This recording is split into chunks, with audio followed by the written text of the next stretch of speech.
you look at number 1 on your worksheet, remember there are two ways to do this.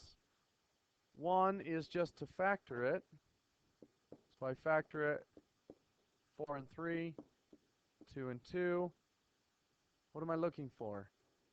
Doubles. How do I know I'm looking for doubles? It's a square root, which means there's a little 2 in there that we don't write. So anytime you're simplifying square roots, you're looking for doubles. Third roots, you're looking for triples, and so on. Do I have any doubles?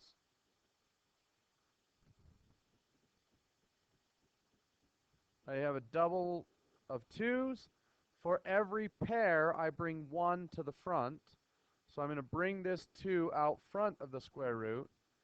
2 square roots of everything left over, which is a 3. Why did I not put a 4 inside there? It was left over. If the number factors, we ignore it. So the 4 factored, and if it helps to cross them out, you can just write a line through it. The 12 also factored, so we ignore that.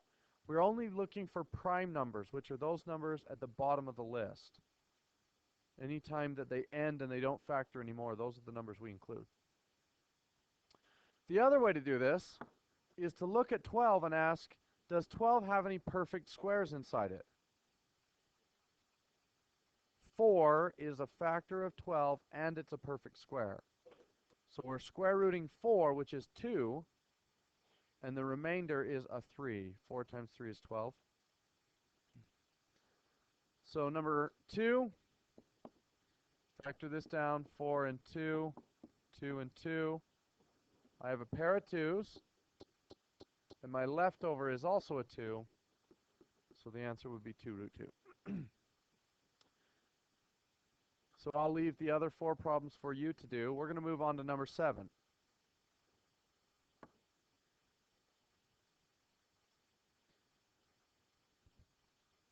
When you're multiplying radicals, the type of radical, the little number in the space of that square root, the 2, that number has to be the same. You can multiply any square root by any other square root. So for number 7, we're multiplying the square root of 2 times the square root of 3, and because these numbers match, all I have to do is multiply the stuff on the inside. So I get the square root of 2 times 3, which is 6. The only time you're not allowed to multiply radicals would be when the radicals are different exponents. So if we had square root of 41 times the third root of 65, that cannot be done because these numbers do not match. It would just be right there. It's like saying if I had 4x squared times y to the third, it's just 4x squared y to the third. It cannot be simplified any further than that. So you would just leave it. Luckily today that's not going to happen. So when you're multiplying radicals, you multiply outside and outside, inside and inside. And sometimes you need to simplify the inside when you're done. So really, on number 7, there's a 1 on the outside and a 1 on the outside, which leaves me with 1 square root of 6, which is just the square root of 6. So on number 8, I get 1 square root of 5 times 1 square root of 7, which is just the square root of 35. Can I simplify the square root of 35? Well, what are the factors of 35? 7 and 5, do they go any further? No. Do they have any pairs? No. So we can't go any further with that one. Number 9, I'm going to do the square root of 18. Can the square root of 18 be simplified? There is a perfect square in 18, and it would be 9. 9 and 2, 3 and 3. Do I have any pairs? We have a pair of 3's. So 3 root 2. Sorry. 3 with a 2 left over. So a lot of times after you multiply them together, you need to simplify even further.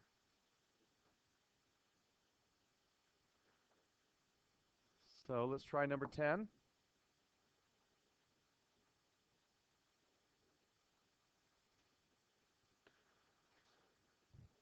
So number 10, I'll have the square root of 75. What goes into 75? 15 and 5, because that's where it came from. Then I can factor the 15, which gives me a pair of 5s. So my answer is 5 root 3.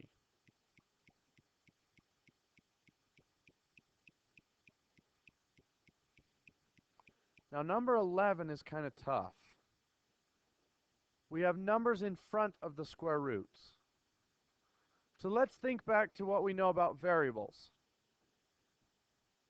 If we had 4x squared times 3x to the third, what is that multiplied together? So I multiply these numbers, which are called coefficients. I multiply outside to outside, coefficients to coefficients, and I get 12. Then I multiply the x's together, and I get x to the fifth. It works exactly the same way with square roots. So on number 11, I'm going to do 6 times 4 is 24. Square root of, then I multiply 5 times 5, which is 25. Can I simplify the square root of 25? Yes, it's 5 times 5. So if I factor this, 5 times 5, do I have any pairs? I have a 5. What's left over? Nothing, so the square root's going to disappear. What do I do with this 5? Close. Multiply by the outside. So this 5 gets multiplied by the 24, and my answer is 120.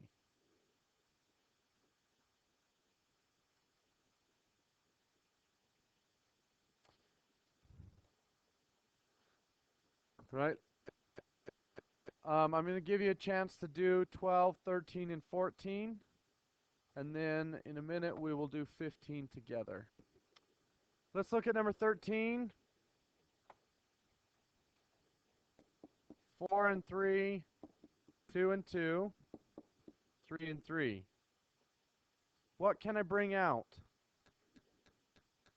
I have a set of 2s and I have a set of 3s with a 3 left over. So I'm going to pull out a 2 times 3. But I already have a 3 on the outside. So this 3 is already on the outside, and I bring out the 2 from my pair of 2s, and I bring out a 3 from my pair of 3s, and then my root 3 is left over on the inside. 3 times 2 times 3 is 18 root 3. Some of you, I'm noticing, are forgetting that when you factor, you divide instead of add and subtract. So if you have a 12, don't put 6 plus 6. It's 6 times 2. So just make sure when you're factoring, you always use multiplication. Number 14, on the outside, I have a 10. And on the inside, I have the square root of 54. 18 times 3. Well, 54 is 9 times 6. 3 times 3. 3 times 2. What can I pull out? I can pull out a set of 3s. So I pull out a set of 3s and it hits the 10. That becomes 30. Square root of what's left. My remainder is a 3 and a 2. So it's 30 root 6.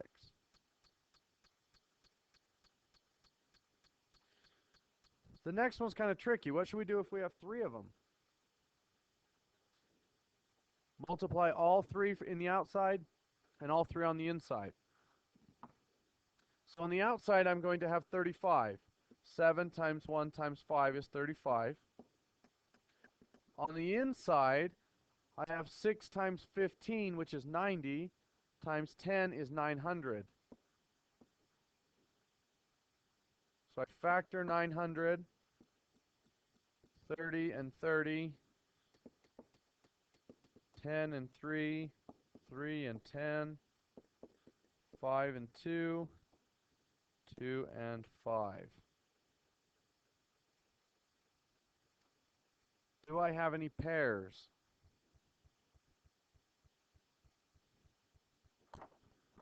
I have a pair of 2s,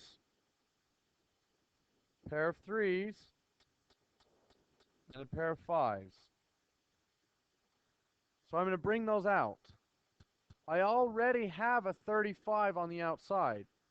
So 35 times my pair of 2s times my pair of 3s times my pair of 5. What's left on the inside? Nothing's left on the inside, so the root disappears. And what is 35 times 30? 1,000, 1,050?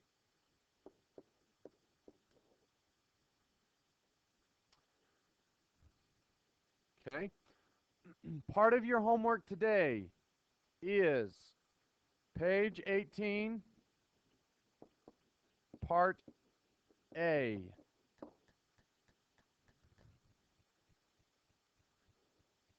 Page 18, part A, which is kind of similar to what we're just about to do.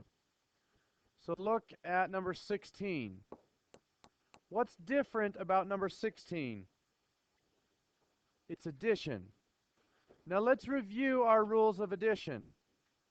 When are you allowed to add variables together? Well, they obviously have to be the same variable, and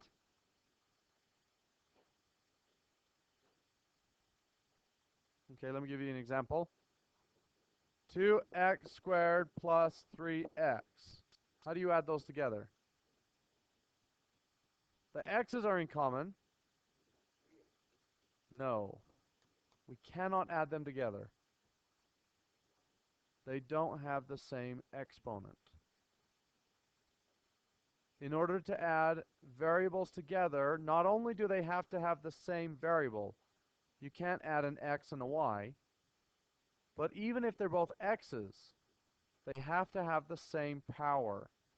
So when you're adding square roots, they have to be the same radical. They both have to be square roots, or they both have to be third roots. And they have to have the same number on the inside. So looking at number 16, can I combine those using addition? Yes, they're both square roots, and they're both square roots of 5. So we can add them together. So 2 plus 7 is 9 square roots of 5. So you add the numbers in front, and you leave the square root alone. It's just saying, if I have 2 square roots of 5, and I add 7 square roots of 5 to that, 2 plus 7 is 9 square roots of 5. If you run into a subtraction problem, you just subtract the 2 numbers. So number 17, can I add 17 together? Yeah. I have 6 roots of 3 plus 8 roots of 3. 14 roots of 3 would be my answer.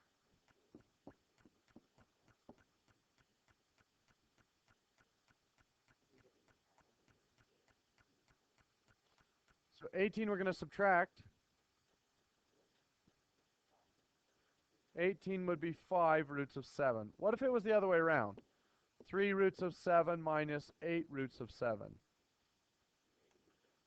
it would be negative 5 roots of 7. Does that mean an I? When do we get I's?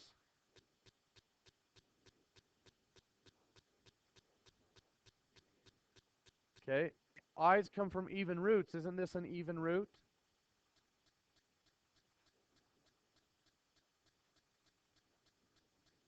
We have an even exponent. It's a 2. There is no I in this case because the negative is not on the inside. If a negative is on the inside of an even root, then you get an I. But in that case, the negative is on the outside, so there is no I. Let's look at number 20. Can we combine number 20? Why not? 12 and a 3. Can we simplify the 12? Maybe. Let's take a look. So 4 and 3. And 2 and 2. Can I pull anything out? I can pull out a pair of 2's. So that gives me 2 roots of 3 plus 5 roots of 3. Now can I add them together? 7 roots of 3. The reason you don't add the roots together is the same reason you don't add exponents together. 4x plus 5x is 9x. It's not 9x squared. It's just 9x. It's saying if I have 4 x's and I add 5 x's to it, do I end up with 9x squared? No. You're just counting how many x's there are. So on number 16, if I have 2 pieces of paper that say root 5 on them, and I add it to 7 pieces of paper that say root 5, how many pieces of paper do I have that say root 5? 9. Does that change the value on the paper? No, it's just counting how many there are. So when you're adding, you're just counting how many of each type you have.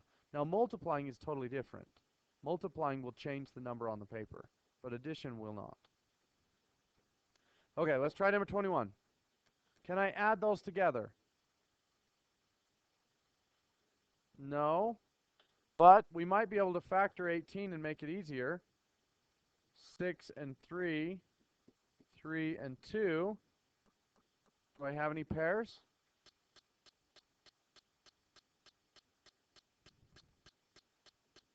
I have a pair of 3's. So I'm going to pull out a 3. What's left on the inside?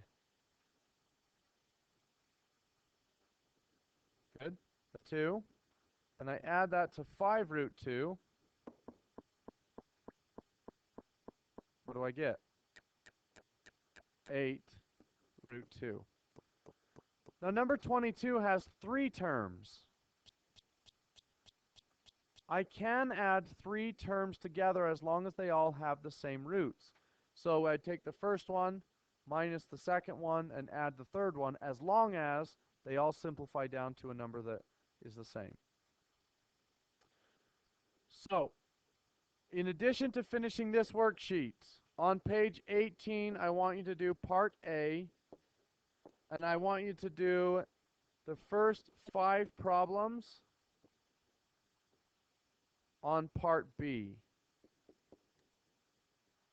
I also want you to look at page 19 and start working on page 19. So this worksheet is due tomorrow. The book work will be due the day after because there's some more things I need to teach you about the book work.